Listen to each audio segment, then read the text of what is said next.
Bonjour tout le monde, bienvenue à ce nouvel épisode du podcast L'État financier. Donc encore une fois aujourd'hui en compagnie de mon collègue Gabriel. Salut tout le monde, salut JP. Et pour ce 26e épisode et dernier épisode de la saison 3 et aussi le dernier de l'année 2021, là, on a un invité spécial qui était, il y a de cela pas si longtemps, un collaborateur spécial ou le collaborateur principal. Bref, on pouvait lui donner tous les qualificatifs, mais Thomas est de retour. Donc salut Thomas et bienvenue à nouveau sur un épisode. Bonjour messieurs, merci de me réinviter. Très heureux d'être de retour avec vous. Avec plaisir mon cher Thomas, on est content de te recevoir. Aujourd'hui on vous a concocté un épisode un peu spécial avec... En fait c'est JP qui a eu l'idée de nous faire comme un espèce de dernier numéro de l'année en fait qui va être dédié, si je me souviens bien, en fait de parler en fait des stocks qui nous ont marqués en 2020, que ce soit en négatif ou en positif, si je me souviens bien.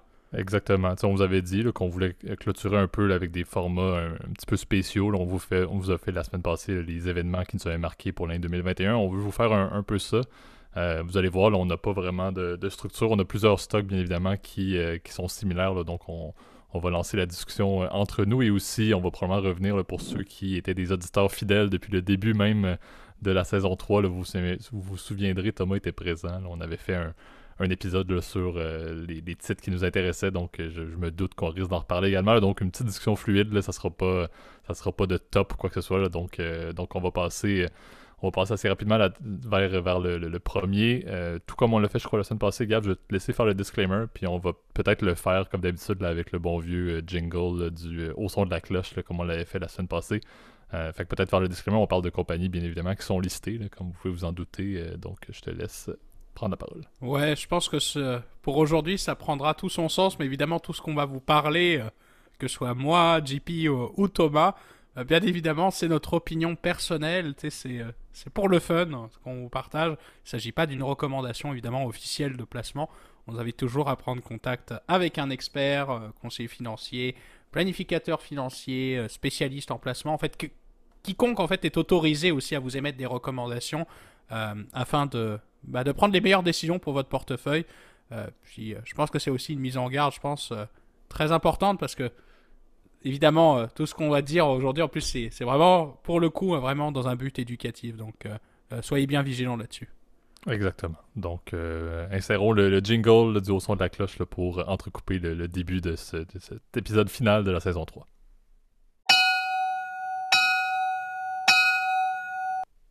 Parfait. Donc, je pense que je vais lancer la balle. Là. Encore une fois, je pense qu'on en avait parlé un peu en off et on avait même déjà fait un épisode là-dessus sur cette compagnie-là. Thomas en avait parlé dans les compagnies qui l'intéressaient beaucoup dans le cadre là, de notre stock picking, entre guillemets. Là.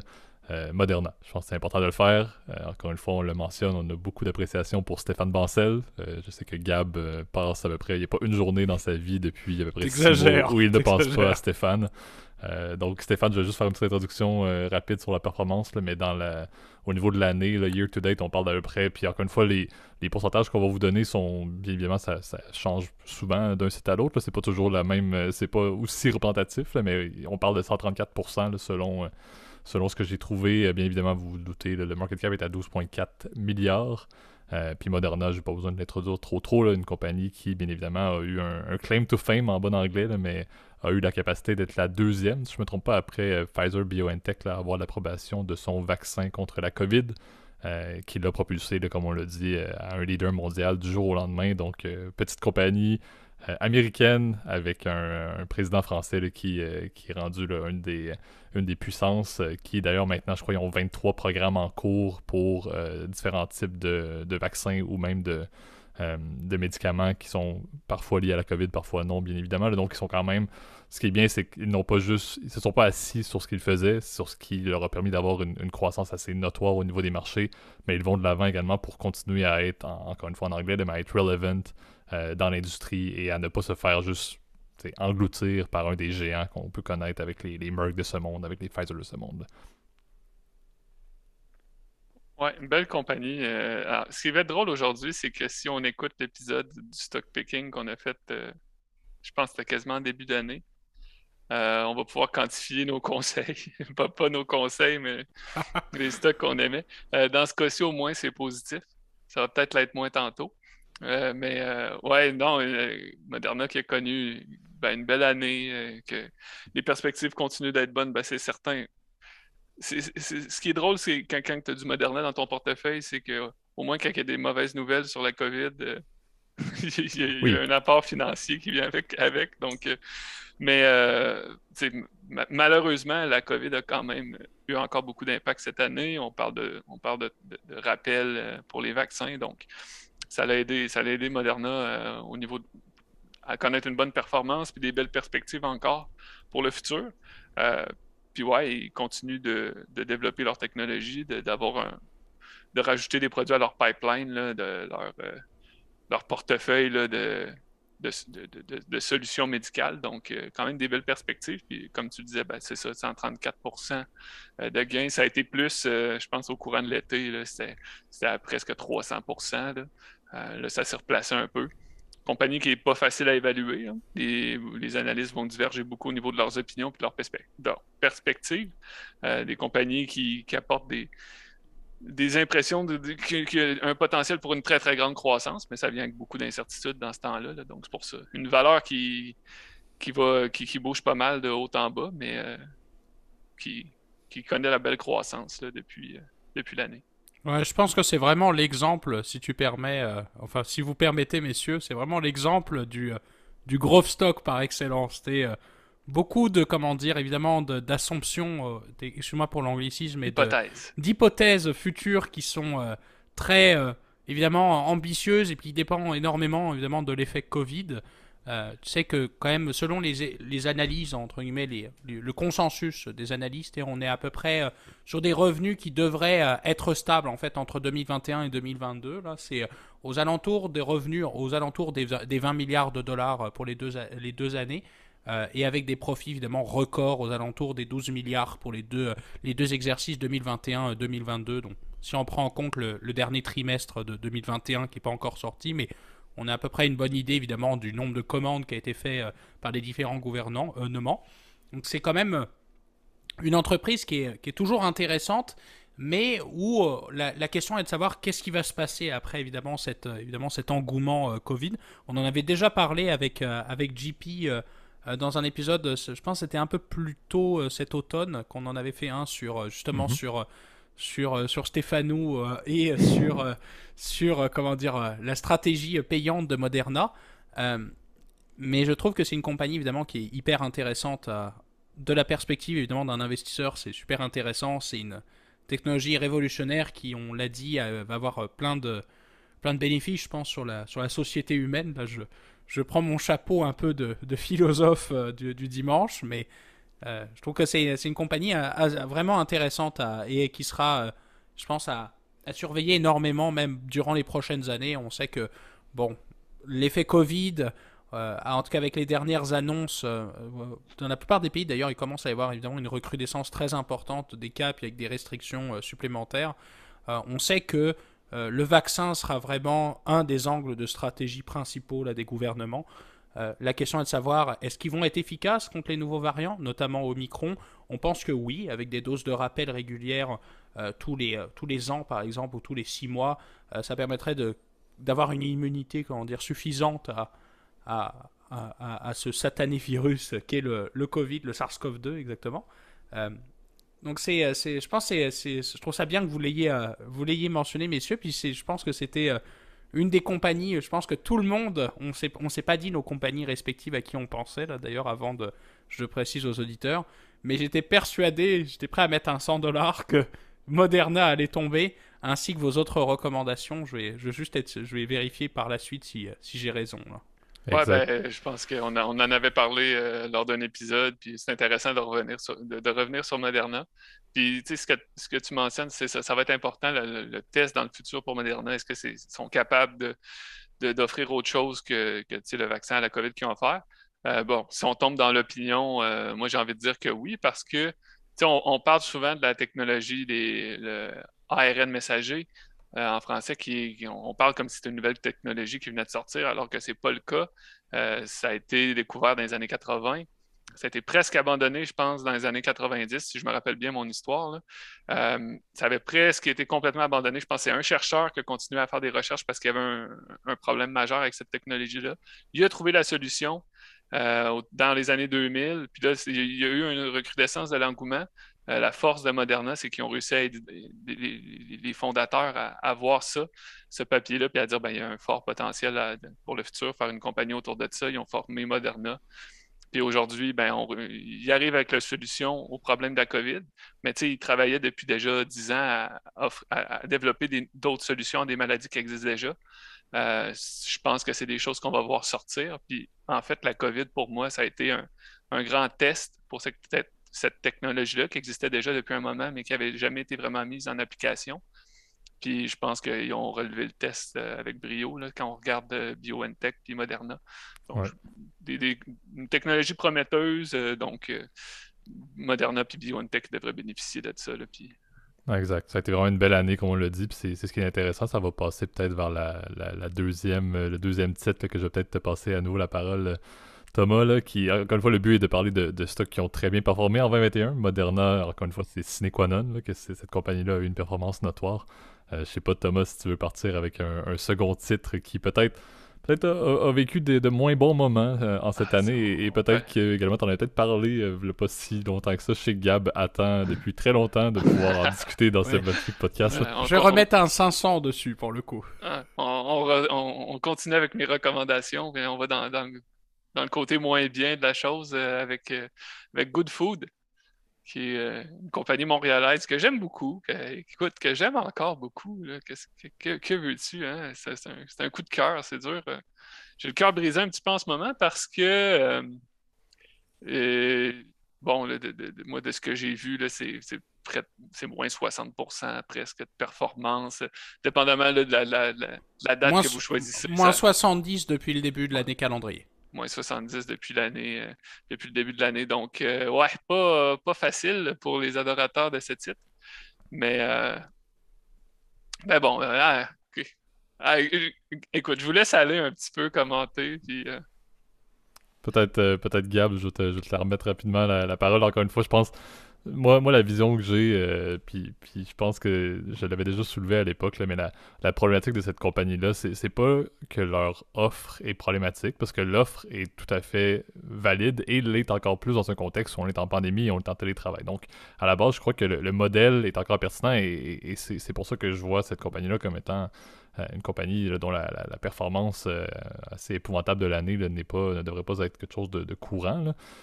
La problématique, selon moi, et on en parlait, je pense, là, c'est tout le système d'approvisionnement. Les livraisons, la logistique qu'il y avait derrière cette compagnie-là avait besoin de beaucoup d'amour. C'est le gros enjeu parce que il couvre le territoire canadien, qui est un des plus grands pays au monde où il y a le moins de population.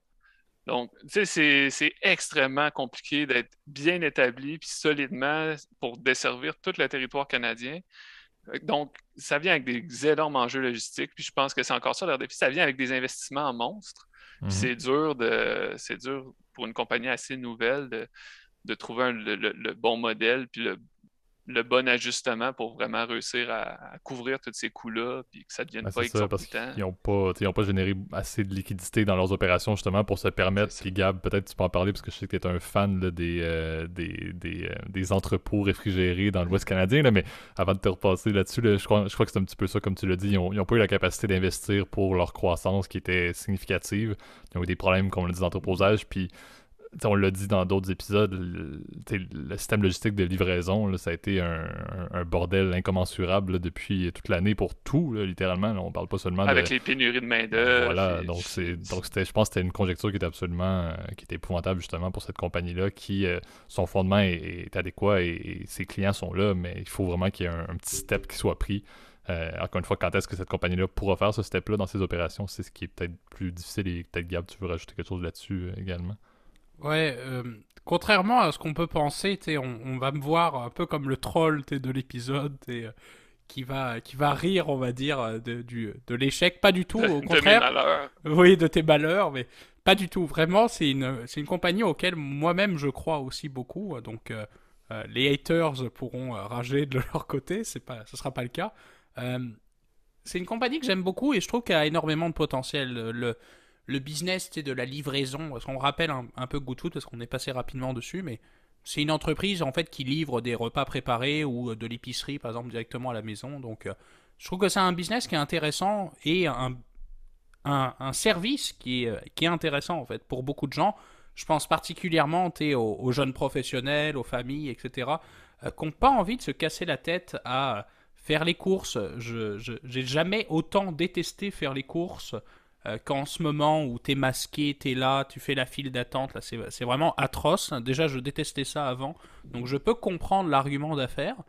Euh, la question est de savoir, et là je vais parler plus en tant que client, on va dire, c'est comment tu es capable effectivement de ces nouveaux consommateurs que arrives à attirer via des offres gratuites. Souvent, ils font des offres très alléchantes pour attirer des nouveaux clients. Par exemple, la première boîte pour 10 repas, ou je sais pas comment c'est foutu exactement dans leur offre, elle est à moins 75%. Donc, souvent, les gens sont attirés. Puis une fois que tu es au prix régulier, c'est malheureux, il y a des gens qui arriveront pas à être adoptés. Donc c'est ce taux de conversion, c'est de clients gratuits, entre guillemets, qui sont par définition pas rentables, parce que c'est plus une Ben, offre. c'est des dépenses marketing, en fait, là. Puis, mais tu sais, je pense que tu serais. J'ai plus les chiffres en tête. J'avais regardé ces taux de conversion-là, là, à quel point c'est efficace, ces stratégies-là. Puis c'est quand même surprenant, là, à quel point les gens, ben, les gens vont quand même continuer à utiliser le service. Puis aussi, ce qu'on voit beaucoup, c'est que, OK, oui, les gens l'essayent. Des fois, ils vont le garder pendant quelques semaines, quelques mois. Ils vont l'arrêter. Ils vont le reprendre quelques mois plus tard, tu sais, parce qu'ils sont dans une période plus occupée de leur vie. Fait qu'on voit quand même ces mouvements de va-et-vient-là. Mais, tu sais, mais c'est un bon point que tu apportes parce que ces dépenses marketing-là sont des dépenses très considérables pour la compagnie en ce moment. Et ils doivent un peu atteindre ce stade où ils ont moins besoin de miser sur ces offres très alléchantes pour attirer des nouveaux clients, puis que ça devienne plus du bouche à oreille parce qu'ils ont réussi à conquérir une base de clients assez forte. Euh, tu sais, que le nom de Good Food se propage dans la société, Mhm. puis ce service-là. Mais tu sais, moi, parce que je l'ai quand même suivi beaucoup, la compagnie, là, disons que j'étais un petit peu ambitieux sur ce changement-là, là, du fait qu'ils pourraient baisser leurs dépenses marketing et tout ça. C'est pas encore le cas pour l'instant. En tout cas, pas de. Oui, c'est pas évident. Et puis pour revenir un peu sur ce que je disais, je vais compléter ce que disait un peu JP. Euh, c'est vrai que la structure de coût, c'est évidemment très complexe, hein. C'est le fait que tu te lances aussi dans un marché si vaste qu'un marché national. Parfois, tu peux te poser la question, est-ce que ça vaut pas mieux le coup de plutôt se concentrer sur des marchés que tu connais bien, qui sont rentables. Exemple, par exemple, les grandes villes, souvent c'est là où tu vas aller chercher beaucoup plus de rentabilité, mais où tu as aussi une clientèle aussi qui est différente. Tu vois, chaque clientèle est très particulière et c'est pour ça que c'est un business difficile encore à apprécier. Il y a, je pense, aussi un autre facteur aussi qu'on avait survolé assez rapidement la dernière fois, en fait, en début d'année. C'est ça que je trouve assez drôle. Il y a beaucoup de compétiteurs. C'est un marché qui est très très prisé, mais où il y a pas mal de fusions-acquisitions. Il y a pas mal de nouveaux compétiteurs qui, les moins bons, malheureusement, meurent, puis les meilleurs survivent, tu vois. Ouais. Aux États-Unis, par exemple, je sais que le plus gros joueur, tu me corrigeras si je me trompe, Thomas, c'est toi qui connais, mais c'est Blue Apron, si je me souviens bien, Ouais, qui est une compagnie listée, elle aussi. Euh, qui va pas super bien, mais ouais. voilà, tu vois, Ben, c'est c'est parce parce que. que c'est ça, Blue Apron a un peu connu la même trajectoire. Ben, non, c'est pire là, ce qui est arrivé avec Blue Apron. Il y a eu beaucoup, beaucoup d'engouement. C'était comme une licorne aux États-Unis. Puis du jour au lendemain, ça s'est tombé à presque zéro parce que je pense qu'ils se sont étalés trop, trop large puis trop fin. Ils ont juste croulé sous leurs ambitions. Ils essaient de remonter, là, mais ça va pas bien. J'ai l'impression qu'aux États-Unis, euh, c'est eux qui ont lancé un peu cette mode-là, de ce genre de service-là, du moins en Amérique du Nord, là, en tout cas. Là. On n'avait pas ça au Canada avant Blue Apron. Puis j'ai l'impression que il n'y a pas eu beaucoup de croissance à ce niveau-là là, depuis la chute de Blue Apron. Je vois pas de grands joueurs aux États-Unis à ce niveau-là. Mais ce qu'on voit sur le marché canadien, c'est beaucoup de compétition, effectivement, comme tu le dis, pour les services équivalents là, de recettes là, que tu reçois, que tu prépares toi-même. Good Food, eux, je pense que leur avantage, c'est qu'ils ont beaucoup développé leur côté épicerie, chose que la compétition n'a pas. Mais de ce côté-là, les épiceries au Canada ont commencé à engendrer le pas, puis à développer aussi leur accès en ligne, puis leur service de livraison. Donc oui, ils ont de la compétition partout. Ce qu'ils vont réussir, le défi, c'est ça, c'est de se tailler leur place, là, puis... Mais c'est pas évident. Exact. Ben, c'est un petit peu pour ça, je pense, ça fait relativement le tour là, sur le deuxième. Là, il y avait beaucoup de passion de Thomas là-dessus, là, mais tu sais, c'était assez intéressant de voir cette compagnie-là aller. Puis comme on l'a dit, c'est une industrie aussi plus largement là, qui a quand même... On s'entend là, quand globalement une industrie se porte moins bien, comme on a dit, les fusions-acquisitions sont intéressantes. Donc qu'est-ce qui va relancer Good Food? C'est ce qui va être intéressant de voir, c'est ce qui est intéressant à suivre. Et c'est un petit peu ça le but de vous le présenter. Là. J'espère pas avoir motivé trop de gens en début d'année. Ben, exact. D'où le fait que, comme on précise toujours, là, que ce n'est pas des recommandations, mais des discussions. Là, donc, c'est pour ça que normalement, il n'y a pas de problème là-dedans. Au contraire, je pense que c'est bien aussi de faire dans la logique de juste voir la performance et surtout de voir la passion que tu avais dans le suivi d'un titre avec ou sans investissement. Ça reste que ta passion pour ce titre-là était quand même assez notoire. Donc, ça, c'était bien d'en parler. Je sais pas, Gab, si tu avais un dernier point à faire là-dessus ou si tu voulais peut-être nous parler ou lancer la base sur un troisième titre là, que tu voudrais peut-être introduire. J'ai juste un dernier point à dire. C'est vrai que quand le prix d'une action, il a tendance, là je vais faire refaire mon segment dans vos poches en micro-nano, on va dire ça comme ça. C'est vrai que quand le prix d'un stock il drop beaucoup, c'est vrai que c'est plus dans cette période-là, évidemment, que t'es potentiellement à risque d'une fusion-acquisition. Donc peut-être que ce serait le chemin intéressant en fait pour Good Food ou peut-être pour Blue Apron par exemple. Tu sais, je vois bien, par exemple, une chaîne, par exemple, comme Walmart ou comme Costco, par exemple, se lancer dans ce genre de business. Tu vois, ils ont déjà la distribution, ils n'ont pas besoin de recréer des entrepôts réfrigérés dont tu parlais, JP, avant. C'est une private joke, là, vous comprendrez pas, mais ils ont déjà l'infrastructure, donc tu n'as pas besoin de faire beaucoup de capex, donc pas beaucoup de investir dans des nouveaux entrepôts. Tout est déjà prêt, si tu veux. Donc, tu n'as plus qu'à préparer les repas, entre guillemets, pré-préparés. Et voilà, tu utilises les camions que tu as déjà pour la livraison de l'épicerie. Et j'ai envie de dire, le tour est joué. La question est de savoir, évidemment, est-ce qu'ils sont intéressés à aller dans ce segment-là? Je ne le sais pas. Ce sera à voir, je pense qu'ils évidemment. n'auront pas le choix. Là. Puis même les grandes chaînes canadiennes, là, ça va devenir intéressant pour eux. Là. Moi, je les vois comme des potentiels acquisiteurs aussi. Là. C'est des compagnies qui ont énormément d'argent. Puis... Est-ce qu'ils veulent vraiment laisser ces compagnies-là se développer puis venir voler des parts de marché? Je pense qu'il va y avoir une demande là, pour l'épicerie en ligne puis les services de livraison. Je pense que ça va juste continuer à croître. À un certain niveau, c'est l'expression le malheur des uns fait le bonheur des autres. Hein? Ouais. Exact. Je pense qu'on peut passer donc du coup au prochain. À ton troisième, vas-y.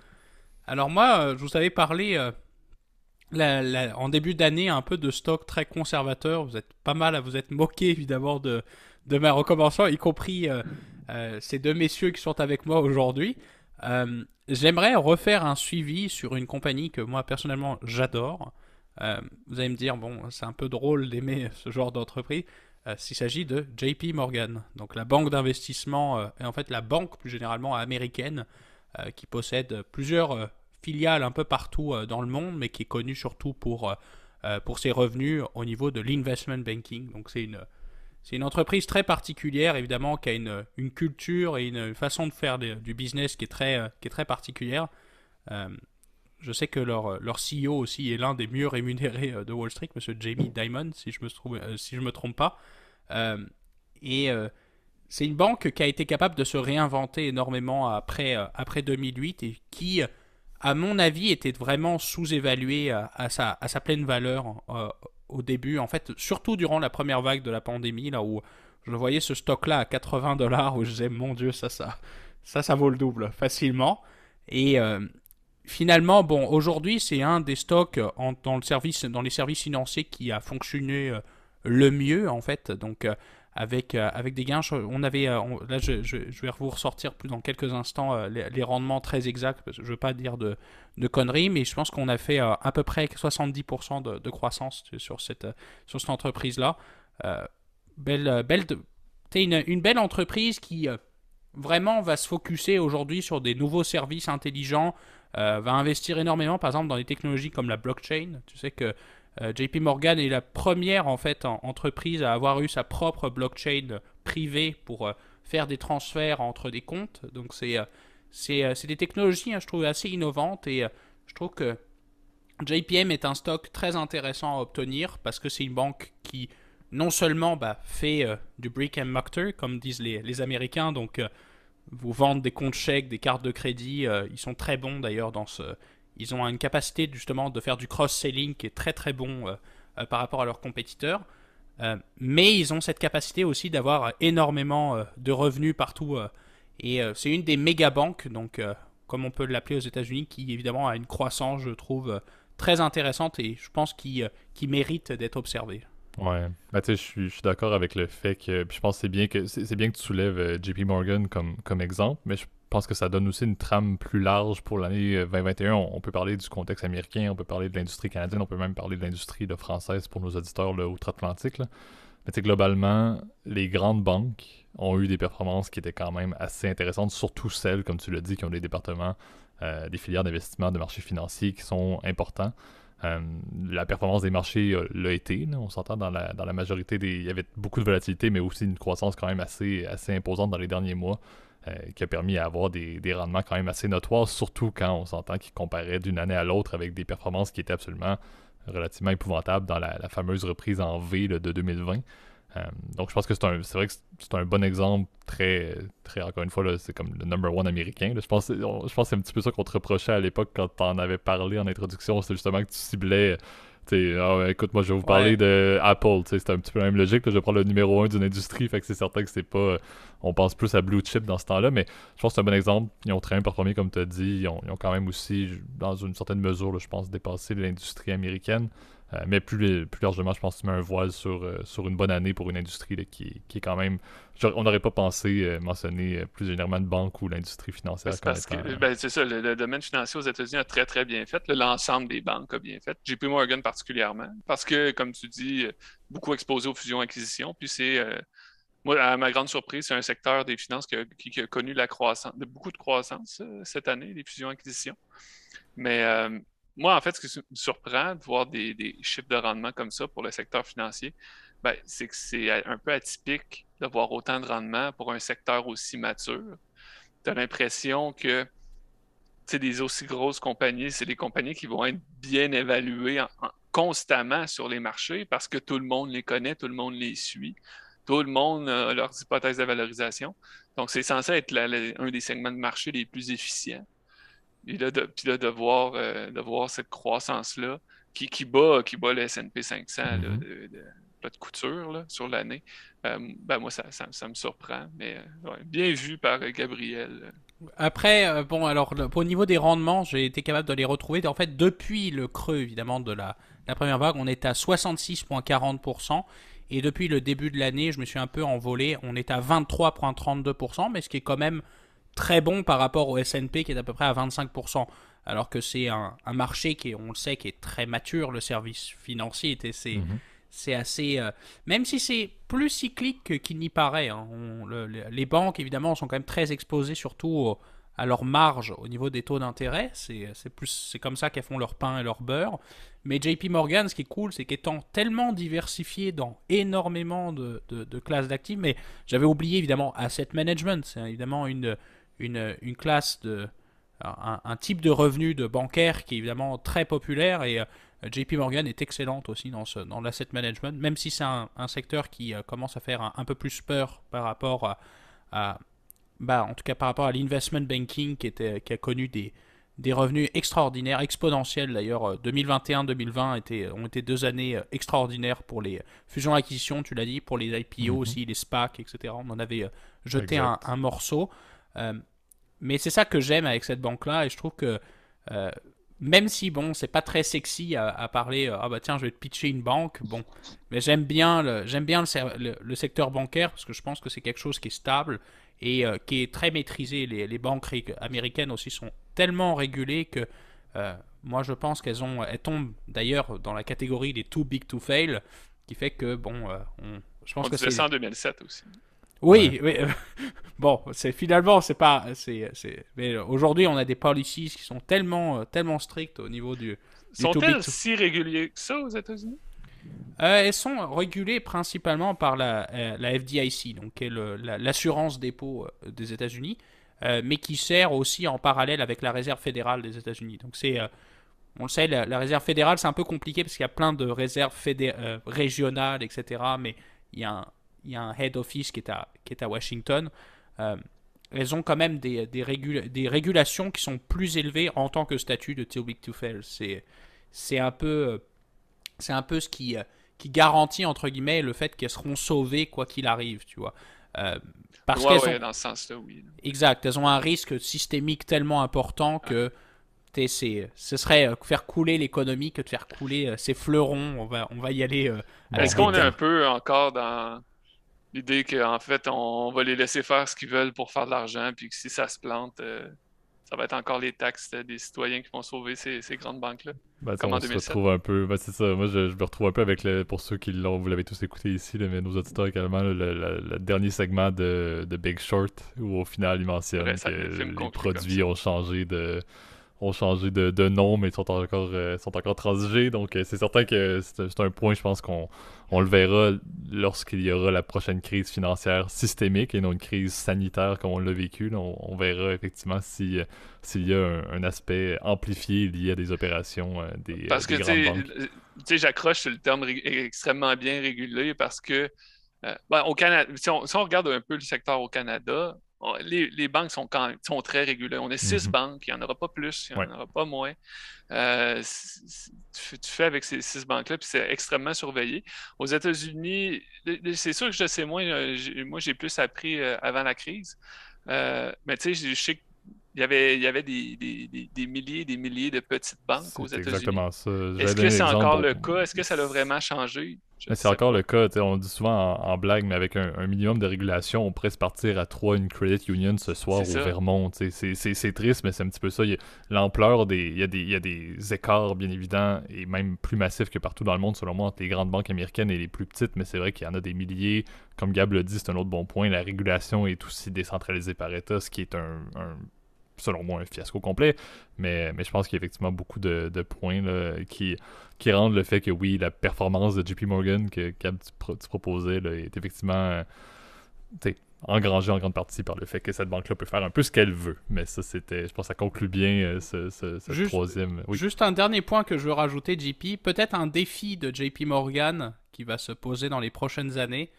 On en a parlé énormément dans le podcast et j'espère que maintenant vous connaissez ce terme-là, la gouvernance. C'est vrai que comment on va préparer la succession de Jamie Dimon qui est aujourd'hui un peu au sommet de sa pyramide, évidemment, qui est payé évidemment des millions de dollars évidemment pour gérer cette boîte-là.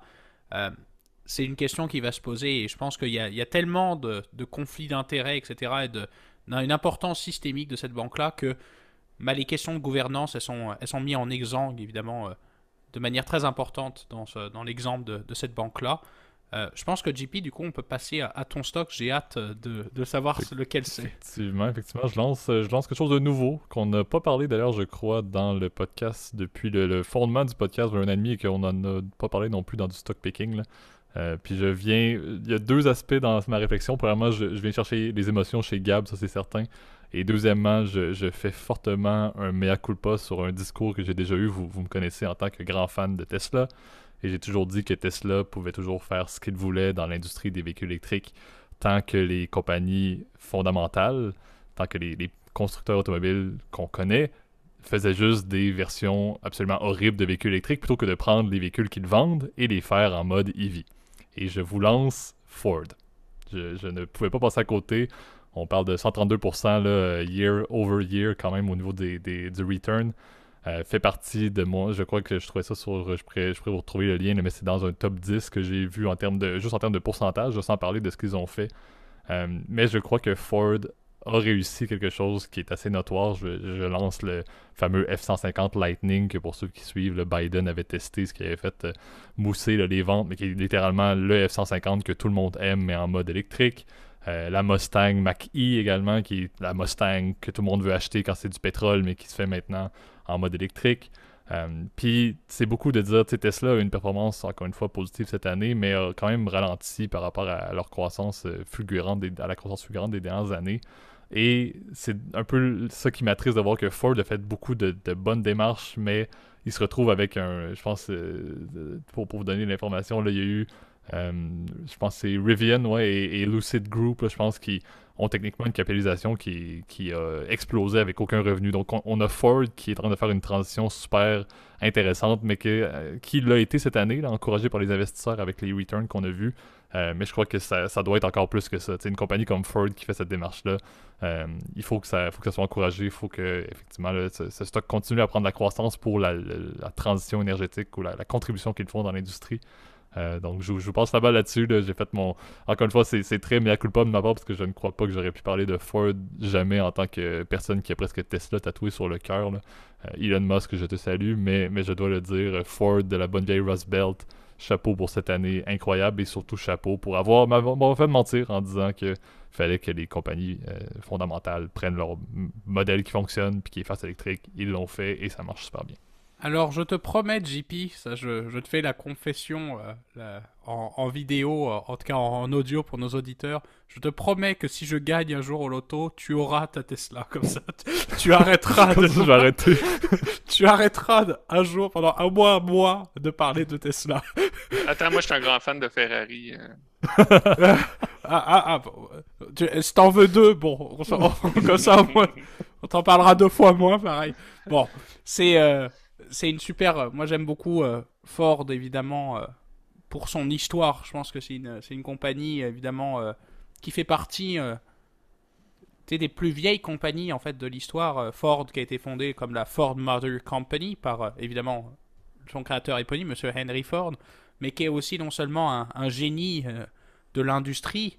Je trouve que c'est une entreprise qui, quand même, malgré ses déboires dans les différentes années, on sait que l'industrie automobile américaine a été quand même particulièrement en difficulté depuis le début des années 80 avec l'arrivée aux États-Unis des véhicules asiatiques qu'on connaît aujourd'hui, qui aujourd'hui occupent la plupart du marché nord-américain des véhicules.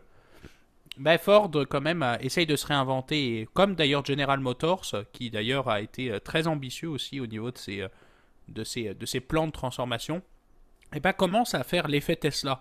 On met un paquet de cash sur les véhicules électriques, on pense à l'électrification des transports. Moi, je trouve que c'est des choses évidemment qui sont positives. On en a parlé de maintes et de maintes fois dans le podcast, et on vous invite à réécouter les épisodes sur, par exemple, la grille électrique, que je trouve qui était particulièrement intéressant là-dessus, et où tu vois qu'aujourd'hui, tu as une transformation des mentalités, puis je pense des véhicules qui va se faire aujourd'hui. La question est de savoir le coût écologique, le coût économique aussi, pour remplacer un parc si important de véhicules. On sait que l'Américain moyen, il tient à son F-150 qui consomme 18 litres au 100, et c'est quelque chose qui est culturel, et c'est correct. Et on comprend évidemment quand tu as besoin de tracter ton RV et puis tes chevaux à l'arrière. Pourquoi pas? J'ai du mal à voir le F-150 électrique être capable de rivaliser face à un... C'est encore drôle. Ça, je vais pas continuer. Là, je vais te laisser, Thomas, faire ta parole. Mais je dois dire, Vas-y. la capacité de ce véhicule-là, en termes de ce que les Américains aiment, la capacité d'accélération, la capacité de trucking, la capacité, justement, je pense qu'il y avait beaucoup de publicité où tu partais dans le bois puis tu pouvais, littéralement brancher l'électricité de ta minivan en arrière sur ton SUV, parce que la batterie de lithium est tellement performante que au final tu pourrais passer un mois dans le bois puis ça serait... honnêtement, il y a beaucoup de... C'est une transition, tu l'as dit, moi je vois plus ça comme étant une transition de mentalité, parce qu'en tant que tel, en termes de capacité de performance, ça va être nez à nez, sinon même mieux, selon moi, avec les versions électriques des véhicules de Ford. Dernière blague, et après je me tais. Je sais pas si vous aviez remarqué d'ailleurs, messieurs, j'en parlais, c'était très drôle, juste avant de vous appeler avec un proche. Souvent dans les pubs, justement, pour ce genre pour les voitures maintenant, on nous vend toujours la capacité de chargement. Mais qui entre nous met 3500 kilos dans sa voiture? Je connais personne qui met 3500 kilos. Je pense pas que c'est l'utilisateur moyen de la camionnette qui, effectivement, mais... Bon, on essaie je pense que le marketing essaie d'appeler au côté un peu vieux jeu de la masculinité, là, très... Si c'est pas 2500, waouh, ça troque 3 tonnes 5, waouh! C'est incroyable, mais bon. C'est, Là, c'est- le Après, jour, on est le jour peut-être on est où, peut-être c'est pas ça. le public cible, nous, financiers. Ben, c'est ça, mais tu sais, le jour où Gab va se ramasser dans le bois avec une roche qu'il doit déplacer, là, tu t'arrangeras avec ta Hyundai, tu sais. Est-ce qu'on peut passer donc du coup au prochain stock? Allons-y. Ok. Allons-y, donc je sais pas, Thomas, si t'en as un autre ou Gab, là. On risque d'en faire encore peut-être deux là, pour conclure l'épisode, là. Fait que peut-être un chacun, puis on fera conclure. Vas-y si tu veux, JP, que comme ça je ferai la fin. Non, mais Thomas, t'en as-tu un deuxième, en fait? Écoute, je peux t'en sortir, je peux t'en sortir. Ben, écoute, vu qu'on est allé sur un thème où on parlait de stock que j'ai déjà parlé, on peut faire juste un petit segment sur, parce que ça vient chercher mon côté gamer aussi, pourquoi pas. CD Projekt Red que j'avais parlé, j'étais bien Ah excité oui. à la sortie de Cyberpunk, qui était un désastre commercial monumental. Et évidemment, qui a eu des répercussions sur la valeur de l'action de la compagnie. J'en avais pas parce que c'est trop compliqué d'acheter des actions en Pologne. Euh, mais ouais, malheureusement, un autre mauvais conseil de ma part là, qui fait que cette compagnie n'est pas à son heure de gloire après un grand succès de The Witcher, puis un grand désastre par la suite. Ouais, Exact. d'ailleurs, qu'est-ce qui est arrivé au jeu? Est-ce qu'il y a eu des mises à jour quand même qui ont été faites? Parce que je me souviens Ouais, que oui, ben, tu sais, c'est le- ça, le jeu est sorti sur les vieilles générations, les nouvelles générations de consoles. Le jeu fonctionnait pas du tout ces vieilles générations. Tout le monde a demandé des remboursements. Sony a arrêté de vendre le jeu complètement sur leur plateforme. Ça veut dire que ton jeu est très brisé, là, si ça l'arrive. Donc finalement, oui, ils travaillent fort à faire des mises à jour et tout ça, mais honnêtement, c'est pas encore au point, là. Il y a encore beaucoup trop de bugs ça me très rappelle un peu. absurdes. Ça me rappelle un peu à l'époque de No Man's Sky. Je sais pas si tu te souviens de cette Ouais, escroquerie qui était ce ouais. jeu-là. Jeu qui est Que- bien revenu, hein. Apparemment que le jeu est Oui, très très bien aujourd'hui. mais c'est vrai que à l'époque, tout le monde avait. C'était même un mime. Ouais. Vous connaissez d'ailleurs, les auditeurs le savent. Et j'aime cette culture un peu du mime ou du troll, etc. que je trouve très drôle. Mais c'est vrai que c'était connu pour être justement Cyberpunk. C'était vraiment le jeu où tu pouvais faire tellement de vidéos, de compilations de bugs qui étaient partout dans la map. Et c'était très comique tu sais, de voir des personnages où ça fait aucun sens. Alors qu'ils promettaient en fait une expérience de jeu ultra réaliste et où en fait ce serait comme une simulation de vie réelle. Mais bon, évidemment, c'est très compliqué à faire. Je pense qu'on peut passer donc du coup à mon stock. Absolument. Vas-y. Alors, vous êtes prêts, messieurs? Je vous en ai parlé en off. Et je voulais absolument en parler aux auditeurs parce qu'on en a parlé, évoqué très rapidement euh, la semaine dernière en fait, mais j'avais pas précisé le nom évidemment de cette entreprise-là, que j'ai suivi plutôt pas mal en fait. C'est une compagnie qui s'appelle Plutôt, Wire. juste avant l'introduction, plutôt pas mal, c'est faible. Et encore une fois, il y a Thomas et moi qui sont en train de perdre nos cheveux là, en entendant parler à nouveau. Donc préparez-vous, Gab, tu peux prendre le 10 minutes si tu veux complet pour nous parler de cette compagnie-là. Alors, je dois t'avouer, tu sais, parmi les industries sexy, je pense que ça c'est la puissance, c'est la fonction inverse du sexy en termes de stock. Vous me faites rire avec les Moderna, évidemment les pump stock, etc., qui vont prendre 150% dans l'année. Là, je vous parle d'un stock qui a pris que seulement 15% cette année, mais que je trouve, ce qui est, mais qui je crois a un potentiel selon mes calculs, et ça c'est, là pour le coup, ça a été un de mes travaux d'école depuis, où j'ai très peu dormi ces dernières semaines. Une compagnie qui s'appelle Weyerhaeuser, qui est une compagnie de gestion forestière. Et bon, ça n'a pas l'air très appealing comme ça, mais c'est une entreprise en fait qui possède le plus grand nombre, c'est le plus gros propriétaire terrien en fait aux États-Unis en fait. Et eux, évidemment, ils coupent du bois, ils en transforment en planches, etc. Alors tu vas me dire, bon, ça m'a l'air très lugubre comme business, etc. Et pourtant, c'est hyper intéressant. C'est une industrie qui est ultra dynamique, le bois. T'as énormément de produits aujourd'hui qui sont faits et t'as vraiment une demande pour du bois de très grande qualité, par exemple pour de l'immobilier, par exemple en bois et puis évidemment avec une construction bien faite avec un joli chalet, maison, des résidences secondaires.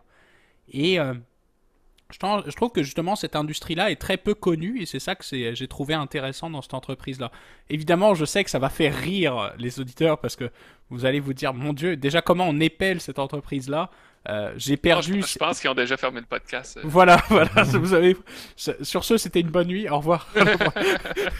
Non, mais il y a aussi la surprise de la passion. Ça, c'est encore une fois une parenthèse, mais la passion d'un Français nouvellement résident du Canada qui adore la production forestière de l'Ouest canadien et du Nord américain. Là, Gab regarde la géographie du Dakota du Sud et des Rocheuses entre la province de l'Alberta et de la Colombie-Britannique depuis un mois. Là, donc, j'avoue que, encore une fois, c'est intéressant. La performance, tu l'as dit, bon, c'est du 15%. On s'entend que 15% dans l'industrie forestière sur une année, moi, je trouve c'est impressionnant parce que tu me dis qu'il y a encore beaucoup d'argent à faire là-dessus. Tant mieux. Ça, d'une certaine manière, ça me surprend, cette industrie-là. J'avoue que tu nous en as pas beaucoup parlé au point de voir, encore une fois, le fait que c'est des compagnies qui sont un peu dans l'ombre, mais qui, de par leur structure, là, prennent quand même beaucoup de pertinence. C'est sûr que là, bon, on peut peut-être faire la discussion, et Thomas, tu pourrais donner ton avis, la discussion ESG, là, que Gab, tu nous as vendu un peu le concept ESG du fait de faire la déforestation et que c'est reboisé. Donc, c'est ESG, c'est certain que moi, ça me donne un doute, mais c'est peut-être tout ce que j'ai à dire là-dessus. Là, encore une fois, c'est ce qui est intéressant, c'est de lancer le nom et de laisser les auditeurs lire davantage là-dessus comme tu as pu le faire. Là, mais je crois qu'il y a quand même beaucoup de limites dans l'industrie forestière et l'aspect environnemental selon moi, et c'est peut-être là que tu vas dire que je fais un peu mon et aussi, là, mais c'est sûr que c'est pas le genre d'industrie que j'ai un grand penchant, si on peut dire. Ben, tu disais, oui, c'est des compagnies qui sont un peu dans l'ombre du grand public. Par contre, c'est des compagnies qui deviennent très, très, très importantes pour les grands gestionnaires institutionnels. Les investissements au niveau des, comme on dit dans le jargon, là, des farmland puis des timberland sont vraiment en croissance. Là. C'est des véhicules, c'est des opportunités d'investissement là, que les grands fonds de pension regardent de plus en plus. Ils veulent s'exposer à ça parce que c'est décorrélé des marchés actions auxquels souvent sont beaucoup exposés. Puis là, quand on dit décorrélé, c'est qu'ils n'évoluent pas de la même façon. Si les marchés plantent, ça ne veut pas dire que la valeur de ces compagnies-là, elle a bougé. Ça se peut même qu'elle continue de croître parce qu'ils ne sont pas impactés par les mêmes facteurs. Donc, il y a beaucoup, beaucoup d'intérêt en ce moment au niveau des grands gestionnaires institutionnels. Donc, je pense que c'est important pour les gens qui s'intéressent à la finance de devenir confortable aussi avec ce genre de compagnie-là, puis comprendre la réalité de ces secteurs-là. Ça fait partie évidemment des grandes classes des investissements alternatifs, les actifs réels, et ça en fait partie effectivement les terres à bois, comme on pourrait le dire en français, là, pour Timberland, qui est le nom en anglais, mais qui est communément utilisé dans l'industrie. Ce que je trouve évidemment, par contre, un peu inquiétant évidemment pour ce genre d'entreprise, et ça c'est le gros risk factor, c'est le prix du bois. Le prix du bois a été hyper volatile ces dernières années. Évidemment, il a explosé en 2021, dans le deuxième trimestre de 2021, tu vois, par exemple, il avait atteint... alors, désolé pour les conversions, parce que c'est... Les spécialistes de l'industrie du bois n'utilisent pas des unités comme vous et moi, donc par exemple le mètre cube, etc. Ils utilisent ce qu'on appelle le square board, qui est l'unité principale, qui est utilisée, puis ça représente, je crois que ça représente à peu près... ça représente un tiers de piscine olympique, j'avais calculé en fait en bois, tu vois, j'avais calculé, j'étais curieux. Ça coûte à peu près ça coûte à peu près $1,300. Donc tu sais, c'est quand même assez dispendieux là. Ça quand surtout même, si tu regardes la valeur de ça il y a un an et demi, disons. voilà, qui était aux alentours des $500. Alors nous, moi je pense que le bois, au vu non seulement de l'aspect, comment dire, c'est drôle que tu l'aies mentionné, JP, l'aspect que évidemment ça se raréfie, le bois évidemment on construit de plus en plus partout dans le monde, on utilise de la terre pour utiliser pour des logements, et ben mine de rien, on a quand même, si tu veux, des espaces à bois qui font que la gestion qui est faite, eh ben, à chaque fois, tu vas replanter un arbre pour chaque arbre que tu coupes. Tout est conçu dans ce genre d'entreprise pour que, évidemment, on ne perde jamais de l'espace qui ne serve à rien. Autre truc que je trouvais très intéressant, c'est au niveau du plan d'infrastructure américain, et particulièrement la section qui est liée aux énergies renouvelables, en fait, la taxe et les crédits carbone. Et ben ça, ils seront éligibles effectivement au crédit carbone. le fait de planter des arbres en plus, comme ça absorbe du carbone, eh bien, ça pourrait être potentiellement, évidemment, éligible. On n'a pas encore les Est-ce qu'il paye précisions. une taxe pour le carbone en moins qui est moins éliminé parce qu'il en coupe tant? Euh, alors, quand ils coupent le carbone, évidemment, les arbres, évidemment, ça pollue. C'est sûr que ça. Non, non, mais tu sais, Évidemment. je fais un peu une blague pour dire. Non, et, oui, mais Je trouve un peu absurde l'idée de leur donner de l'argent parce que comme s'ils contribuaient à la solution à la crise climatique alors qu'ils sont Ah, puis c'est ça en qui est bout fou, de c'est ligne, qu'ils ils ont coupent l'air de les faire arbres de la plus qu'autre marge, c'est chose. ça. Parce qu'ils ont l'air d'avoir plus de bénéfices au niveau du crédit de replanter que l'équivalent de ce qu'ils utilisent dans la La déforestation au pénalité qu'ils final. Mais c'est créent ça. en coupant Exact. les arbres. C'est de la marge, encore une Je trouve fois. ça un peu ironique, là. C'est le capitalisme c'est moderne. vrai. C'est vrai, mais On sent qu'il y a eu du bon lobbyisme là, qui a été fait auprès des non, gouvernements non. américains. Là. Après, les revenus du produit de bois sont quand même la principale revenu driver. Si je me souviens bien, c'était aux alentours des 70%, les 2 tiers en fait du revenu qui vient des produits manufacturés du bois. Donc par exemple le contreplaqué, l'OSB, etc. Je ne vais pas vous parler pendant 2 heures là-dessus parce que je pense que j'ai déjà perdu pas mal d'auditeurs et c'est bien correct. Je veux dire, je comprends tout à fait. Mais c'est une industrie que j'ai trouvé très intéressante qui, de premier lieu, a l'air peu appealing, mais qui, en fait, chaque industrie est très intéressante parce que tu as des gens qui travaillent, évidemment, c'est d'une complexité aussi qui est ultra avancée. C'est des gens, c'est des communautés aussi, et je trouve que c'est bien qu'on parle justement de ces industries qui sont méconnues, mais qui pourtant ont vraiment de la vraie valeur ajoutée. Mais bon, je pense que du coup on peut passer à la fin. Qu'est-ce que tu en penses, JP? Effectivement, tu sais, il y avait des mentions honorables, genre Lance, qu'on ne parlera pas davantage, là, mais qui n'hésitez pas à aller lire là-dessus, encore une fois, si vous voulez justement voir les compagnies quand même notoires là, pour l'année 2021. Là, il y avait Nvidia quand même assez intéressant à soulever là, une énorme performance également là, de plus de 110% si je me trompe pas. Et aussi là, un petit gag avec Peloton là, qui en a pris une énorme dérape, comme on dirait au Québec, avec près de 70% je crois là, de pertes là, au niveau de l'année sur leur titre. Ce qui est quand même assez comique parce que présentement, avec le concept Omicron ou le fameux variant Omicron, on se retrouve avec plus de gym et on est tous en train d'avoir de la période des fêtes où on va manger sans bon sens et que peut-être que les utilisateurs de Peloton vont recommencer à être en croissance. Là. Donc, année assez pointable 2021, mais qu'est-ce que nous réserve 2022 pour cette compagnie-là à suivre? Mais allez lire là-dessus, quand même assez intéressant. Alors, dernière private joke, et après, je vous assure, je me tais. Vraiment. Je vais faire une révélation. Carnival n'a pas été dans la zone verte cette année. Perdu de l'argent. Non, Carnival a eu comprends pas une année difficile. Surprenamment.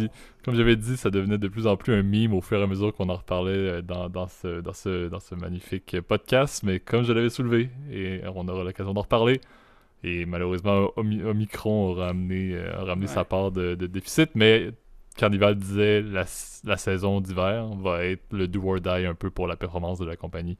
Malheureusement, Omicron arrive, on s'entend que... Et on l'avait déjà dit, nous ne serions jamais sur un bateau de croisière. Personnellement, ce n'est pas dans mes intérêts, mais je ne crois qu'il n'y a pas beaucoup de monde qui, dans un concept ou dans une province où on a à peu près 8 millions au Québec, on a à peu près 9000 cas par jour, je ne crois pas qu'on va aller faire une croisière en Floride et que personne ne va vouloir. Donc, certes, Carnival, un bon meme à date du podcast, qu'on pourra maintenir dans la saison 4 d'ailleurs, mais qui effectivement Non, mais a pris l'eau. Ça a pris l'eau. Franchement, ta théorie faisait du sens. Donc, encore une fois, je vais passer pour le méchant, mais c'est ça. C'est plus une private joke qu'autre chose. Mais Effectivement. Donc je crois que c'est ce qui conclut là, un épisode final quand même assez intéressant, assez notoire également en termes de temps. Là, c'est bien qu'on clôture la saison 3 là, avec un épisode spécial et merci Thomas de ta présence.